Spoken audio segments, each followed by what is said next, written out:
नमस्कार भाइयों, राम राम। मैं कपिल फौजी। हरियाणा की राजनीति, क्योंकि हरियाणा में फिलहाल अगर वजूद देखें तो बीजेपी बनाम कांग्रेस ही है। हाँ, दूसरे दल भी हैं, पर दूसरे दल अगर देखें तो बीजेपी की वोट नहीं खाएंगे, वो सिर्फ कांग्रेस की वोट खाएंगे। 500 वोट से लेके 5000 वोट तक। पर आज जो मैं मुद्दा लेके आऊं बहुत ही दिलचस्प भी है, क्योंकि आप भली भांति जानते हो दीपेंद्र हुड्डा को, और दीपेंद्र हुड्डा को पूरा हरियाणा जानता है। विनम्रता, सादगी, सहनशीलता। पर आज ये जो सादगी है, इस पे भारी पड़ रहा है मुख्यमंत्री नायब सैनी। जब तक और भाई भी जुड़ जाते हैं, जब तक एक दो बात और भी हो जाए, मैं कुछ उदाहरण भी रखेंगे। आज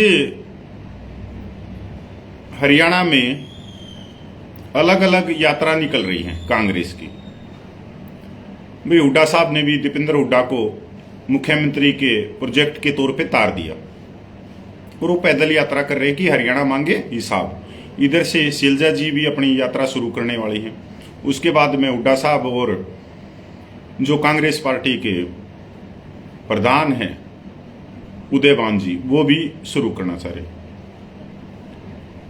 अब आप पूरे हरियाणा में देखो कि कांग्रेस जो दीपेंद्र हुड्डा पैदल मार्च कर रहा है या यात्रा निकाल रहा है, उसकी अपील की जा रही है सभी सोशल मीडिया पे कि फलानी डेट में, फलाने दिनांक में, फलाने समय पे, इस जगह पे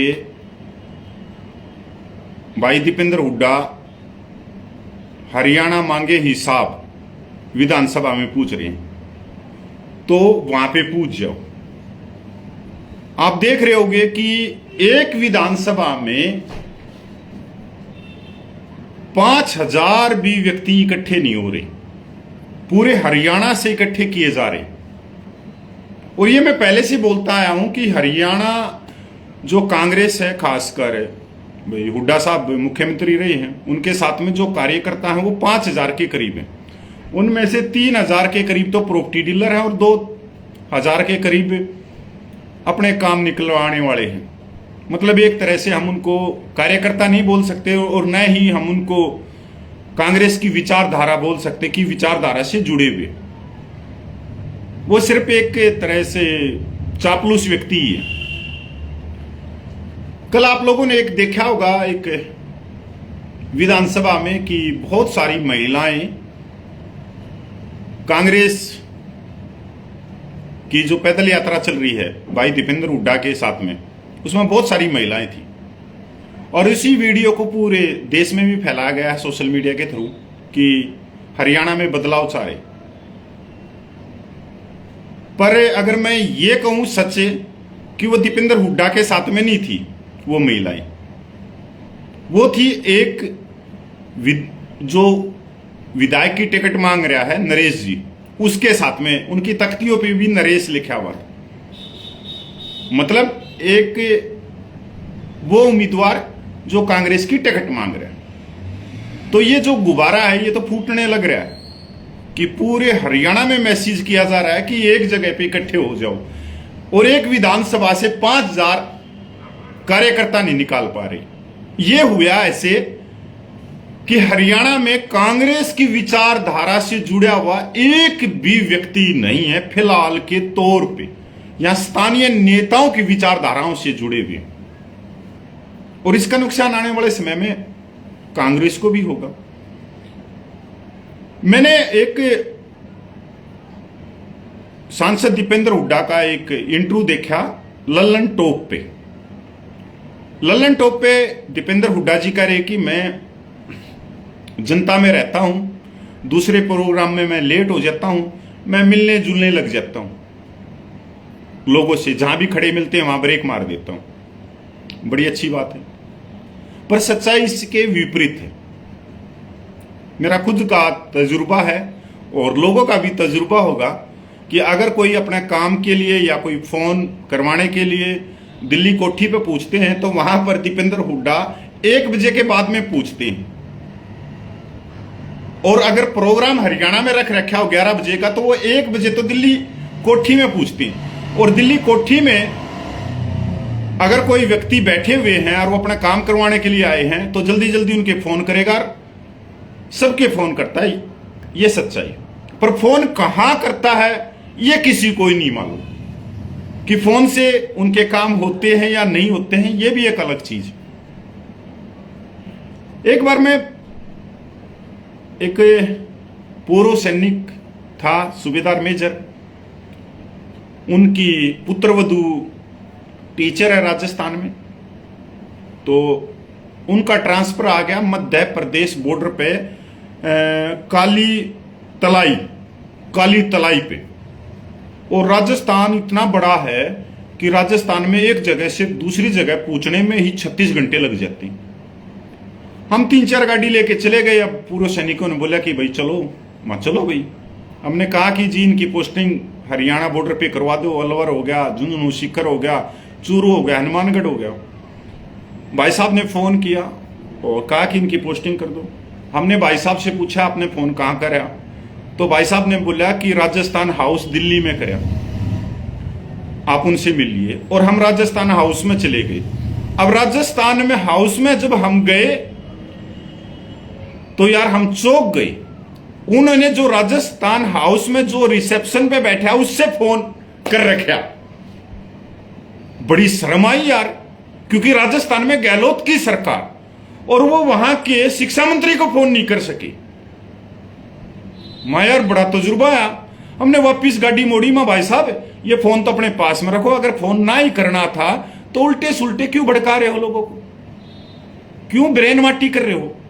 और उसके बाद में हमने 20 दिन के बाद में प्रोग्राम बनाया, राजस्थान के पूर्व सैनिकों से संपर्क किया और वहां के शिक्षा मंत्री से मिले हम, और उसकी पोस्टिंग हम 1.5 महीने के बाद में करवा के लाए। और एक दिन अचानक मेरे को फिर भाई साहब मिल गए। मां भाई साहब उनकी पोस्टिंग हो गई। नहीं बोला, मैंने फोन कर दिया था। मां भाई साहब आपका फोन तो रिसेप्शन के ऊपर था राजस्थान हाउस में, आप चापलूसों के घेरे में रहते हो, आपके अच्छे सलाहकार नहीं। चलो ये बात तो अलग है। तो ललन टॉप पे जो इन्होंने बोला कि मैं लोगों से मिलते हुए चलता हूं, सबसे मिलता हूं, जुलता हूं, सब ये अच्छी बात है। मैं ये पूछना चाहता हूं पूरे हरियाणा की जनता से कि ऐसा नेता बता दो जो अपने इलाके में निकलता हर जिसको आप हाथ देते हो वो गाड़ी नहीं रोकता हो। सभी तो गाड़ी रोकते हैं, पर जो कांग्रेस के साथ में जुड़े हुए हैं वो ये सोचते कि हमारा नेता बेहतर है। जो बीजेपी के साथ में जुड़े हुए हैं वो सोचते हमारा नेता बेहतर है, हमारे लिए रोड के ऊपर गाड़ी रोक ली। इनोला से जुड़े हुए हैं वो सोचता कि हमारा नेता बेहतर है। आम आदमी पार्टी से जुड़ा हुआ है तो बेहतर है। ये गुब्बारा तो फूट गया।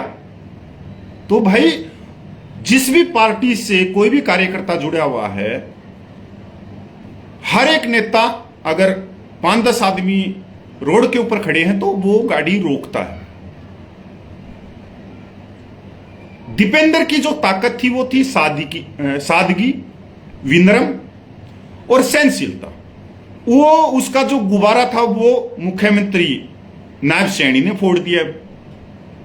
अब नायब सैनी ने अपने मुख्यमंत्री की वो कुटिया भी खोल दी और जो आम व्यक्ति है उनसे सादगी से मिल रहा है। यहां तक जो गार्ड है उनको पीछे धकेल रहा है। मतलब अगर आप देखो आज तक के मुख्यमंत्रियों में तो वास्तव में थोड़ा तो आप उसको पॉइंट दोगे कि हाँ चाहे वो इलेक्शन के लिए कर रहा हो, इलेक्शन जीतने के लिए कर रहा हो। असली चेहरा तो देखो नायब सिंह सैनी का भी इलेक्शन जीतने के बाद में आएगा, जब वो 5 साल के लिए मुख्यमंत्री बनेगा।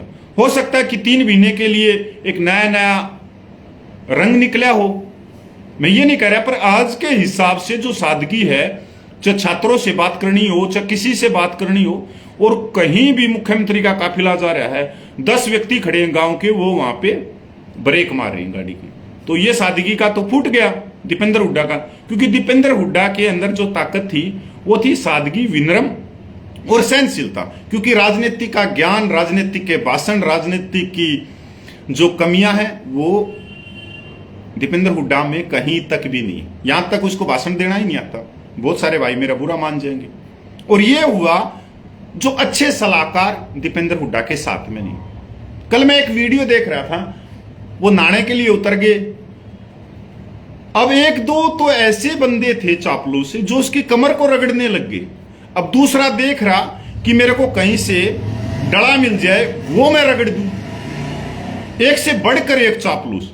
और तीसरा ये देख रहा कि यार इनसे तो बात नहीं बनेगी, मेरे को चापलूसी में कहीं कम नंबर मिल जाए। मेरे को तो वो लेके आना चाहिए जो सड़क नहीं बनाते और सड़क को सफाई करते हैं। वो एक ब्रश होती है जिसके अंदर लोहे की वो सीकें निकली होती हैं, उससे वो ब्रश को साफ करते हैं। तो ले मैं ये उसकी मगर पे रगड़ दूं, कमर पे रगड़ दूं। तो ऐसे खेत में वो ट्रैक्टर लेके चल रहा है तो चापलूस उसके आगे, ट्रैक्टर के आगे आने के लिए तैयार। इससे क्या नुकसान होगा? इससे ये नुकसान होगा कि जो ग्राउंड की सच्चाई है, जो राजनीतिक है, उससे वो पहुंच नहीं पाएंगी। और दूसरी बात ये दीपेंद्र हुड्डा भी नहीं चाह रहा है कि आप उसको सलाह दो। वो कभी नहीं चाहेगा और कभी उसने ली भी नहीं है, अच्छी सलाह उसको ली भी नहीं है, क्योंकि वो खुद में इतना बड़ा ज्ञानी है कि किसी को मानता ही नहीं। आप लोगों ने देखा होगा फोन बड़े पैमाने पे करते हैं दिल्ली पे, पर मेरे को लगता नहीं कि उनके फोन में वो ताकत है पिछले 10 साल में कि वो किसी का काम को करवा दी। राजस्थान में कांग्रेस की सरकार थी और हरियाणा के हजारों जो निवासी हैं, वहां की पुलिस में, वहां के स्वास्थ्य विभाग में, वहां के शिक्षा विभाग में, वहां के कलरक के विभाग में, मतलब हजारों हैं हमारे कर्मचारी। एक का भी काम नहीं हुआ होगा। तो ये सारा का सारा गुब्बारा था और ये फूटता हुआ जा रहा है।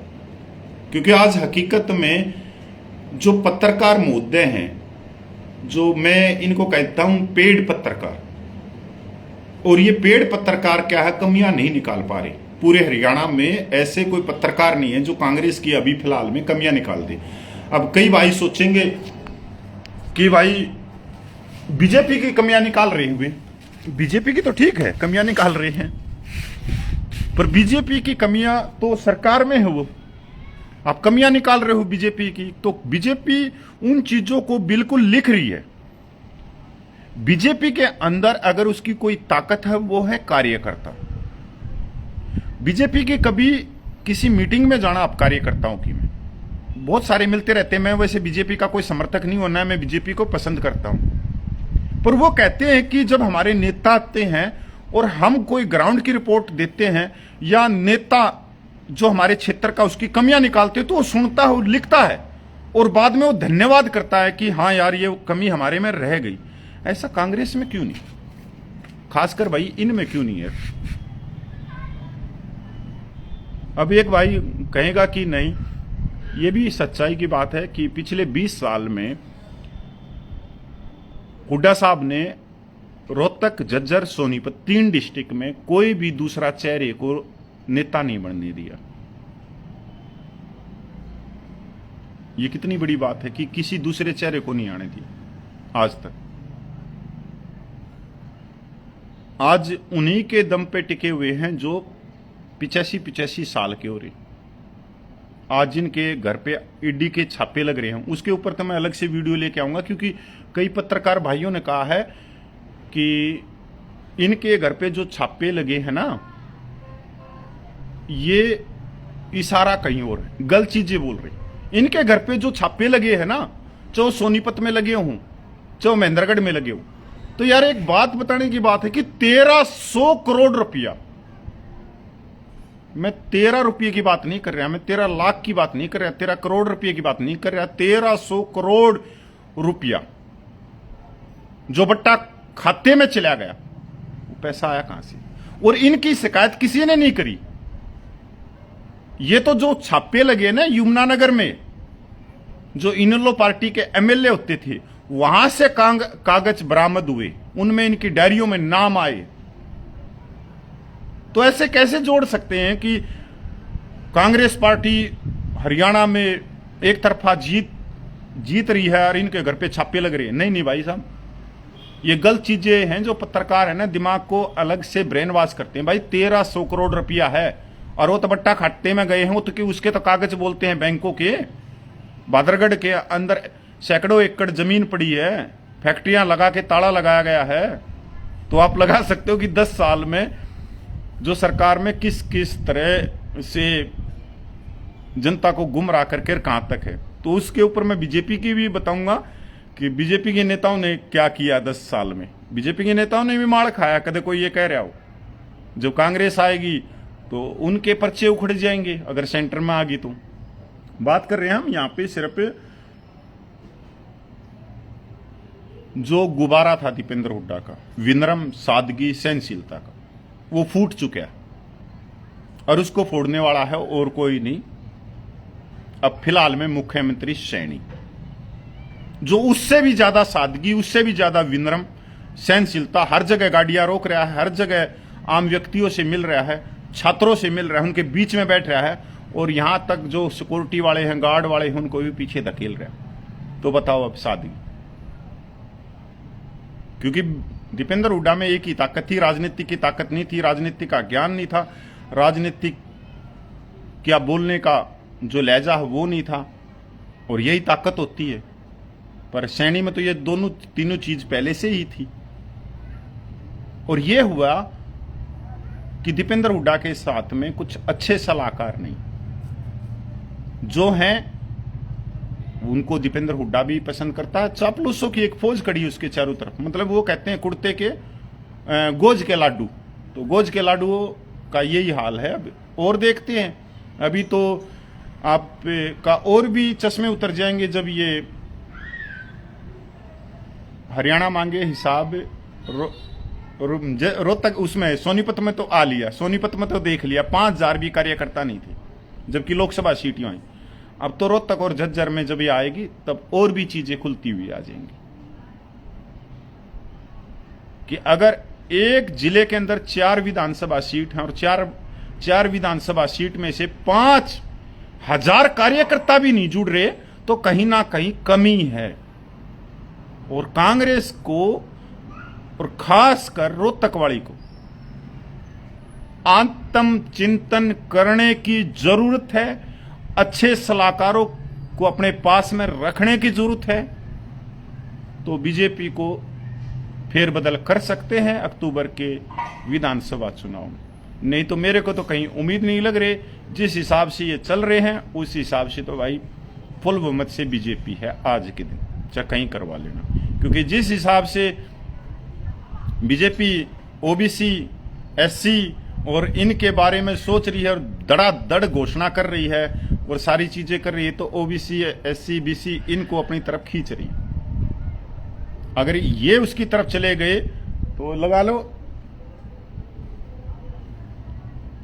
60% से ज्यादा है तो है। नमस्कार भाइयों सारे को, जिसको अच्छी लगी हो ठीक है बात, ना लगी हो तो भी ठीक है। पर यह सच्चाई की बात है कि दीपेंद्र हुड्डा का जो सादगी, विनम्रता का जो गुब्बारा था वो फूट चुका है। अब वो चाहे 1 बजे कोठी में आओ और चाहे जनता के बाद पास में 11 बजे का टाइम देकर चाहे 5 बजे आओ, वो सादगी का गुब्बारा फूट चुका था। क्योंकि वो खुद ही नहीं आता था कोठी में, लोग वहां बैठे रहते थे सुबह से 2 बजे तक। वो 2 बजे उठ के आता था और इतनी जल्दी जल्दी भागता था कि बस पता नहीं जैसे कोई बहुत भारी फाइलों पे साइन करके आया। ये एक सिर्फ गुब्बारा था और कुछ नहीं था। ना तो वो गाड़ियों के ब्रेक मारती है, तो गाड़ियों के ब्रेक तो हमारे बहुत सारे मार रहे हैं। तो मैं आने वाले समय में बीजेपी के नेताओं के बारे में बताएंगे। जय हिंद, वंदे मातरम।